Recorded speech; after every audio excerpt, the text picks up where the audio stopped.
Why do you think with pilots, the way they not brag, but like the way they're measured is, what is it, like flight hours or miles completed or whatever? It's because you can sit in that simulator all you want, but the best pilots are the ones who have flown planes thousands and thousands of times.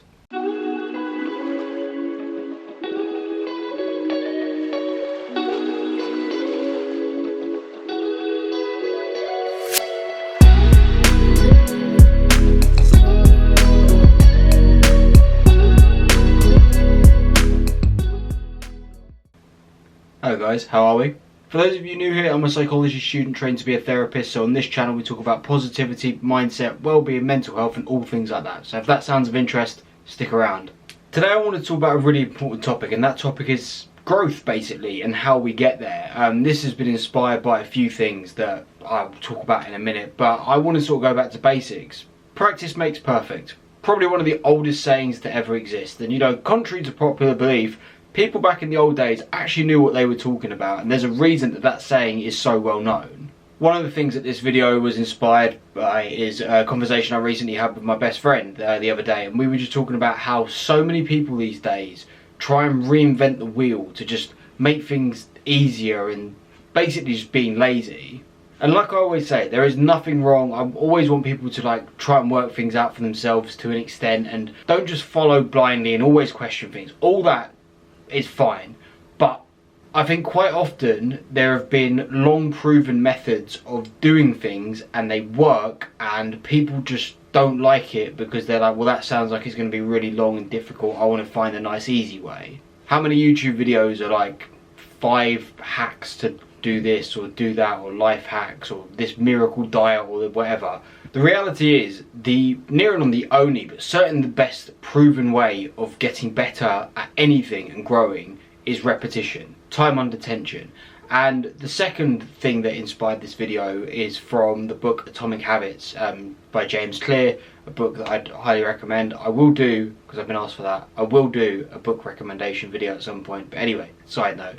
The story he tells in this book is about a photography professor, and he got all his students in on like the first day or whatever, and he was like, cool, I'm going to set you all an assignment. He was like, just out of interest, what do you guys think the best way to get the perfect photo is? Do you think it's to sit there and like think about it for ages and ages and ages and create one amazing photo, or do you think it's to take 1,000 and one of them will be good?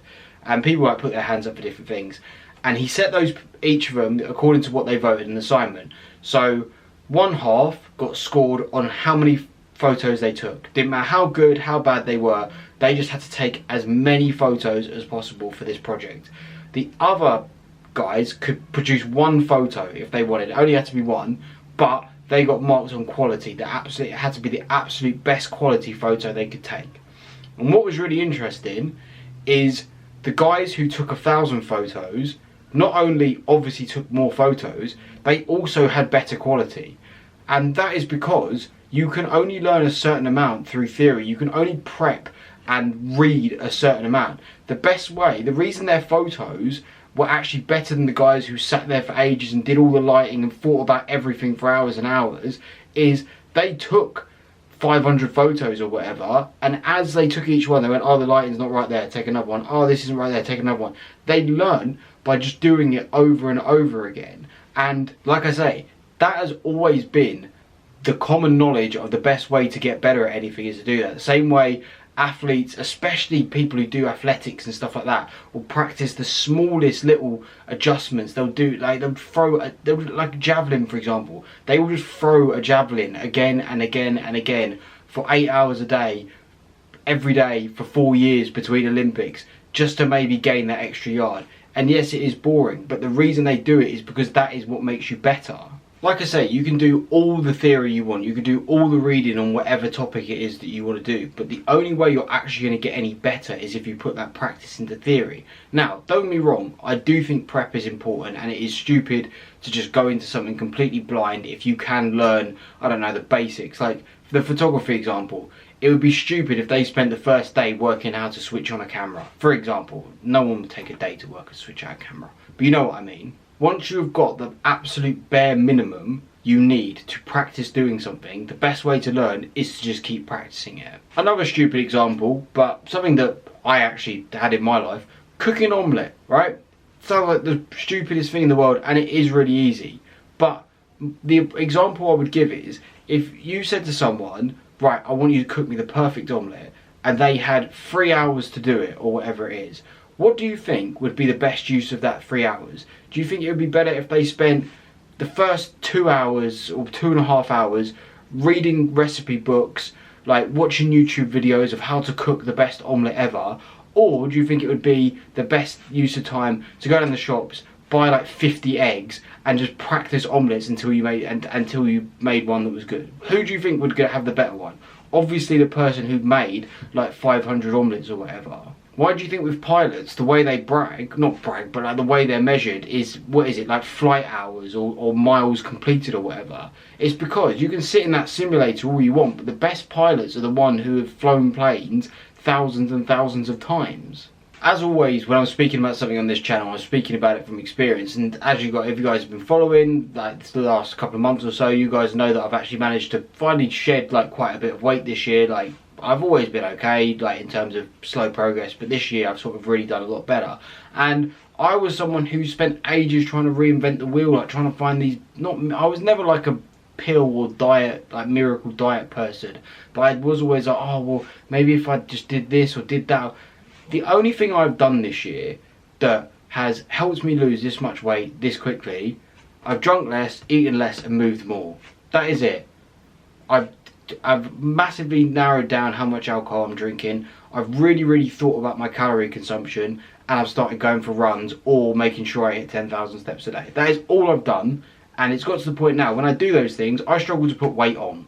Like, because that is what, throughout history, everyone has known that's what you need to do if you need to lose weight. Eat less, move more. And I do to an extent feel sorry for people, because especially with the weight loss stuff, there's so much bollocks just peddled at people because they know it sells. But at the same time, you've got to use your initiative a little bit. Look at the people who are in shape. What do? They monitor what they eat and they exercise well. Like, it's not rocket science. It's not that complicated. Again, with the 5Ks that I'm doing at the moment, like, I was genuinely, until I just actually went out and just ran 5K and was just like, well, I didn't even aim to run 5K. I just said I'm going to run until I physically feel like I can't run anymore, or think I've roughly run 5K. I knew that I thought I'd roughly be just under 40 minutes or whatever. So I ran for like 35 minutes before like my legs were going to fall off. Looked at my thing and I'd done 4.87K. So then I just like took a breath and ran the rest. But my point is, I could have sat there, and I nearly did. I genuinely nearly did. Just sit there and start like looking at Couch to 5K and like all like running techniques and like watches and like whatever it, like, oh, I've got the right shoes or whatever. And I did nearly end up doing that. It was only because I was like, oh, stuff this bollocks, right, I'm just going to see what happens and go, that I actually did it. And the way that I've learned to run and I can now run 5K like reasonably comfortably. Like, I wouldn't like I don't get to the end of 5K and feel on death's door anymore. And that is because I've run a 5K pretty much every week since the middle of April now. Like, that's all I've done. I've just done it again and again and again. And as I've done it more and more, I've got better. I've got a 10K in September. I've never run 10K before. I'm shitting it a little bit at the moment. But guess what? If I started to push myself and run 10K every week, by the end of September, I'd probably feel pretty good about it. So my advice to you guys would be, sounds silly, but probably be a bit fun. Think of something that you want to be able to do. It could be anything. I don't know, baking a cake, being good at chess, anything a skill that you can practice like in a day or whatever. Clear a Sunday, even clear 3 or 4 hours or whatever it is, and just do that thing for 4 hours straight or whatever. Like, I don't know, it could be as silly as like the omelette thing or whatever. Take a photo of your first one, take a photo of the one you make at the end of 4 hours, and see how much progress you made. Now think if you took that and replicated it over months or years for a skill that you were actually really like was important to you, like, I don't know, learning a language or learning how to play a certain sport or whatever. Because the same way that muscles only grow with time under tension, that is the same as anything in the world. The only way you get better at things is by starting off being shite and doing them over and over again. Same with my YouTube channel. My videos for the first year and a half are pretty terrible. It is literally only in the last few weeks, and I've messed around with lighting and scripts and I've done everything, that I'm starting to get to the point where I watch my videos back and I go, okay, I'm actually pretty happy with what I'm doing now.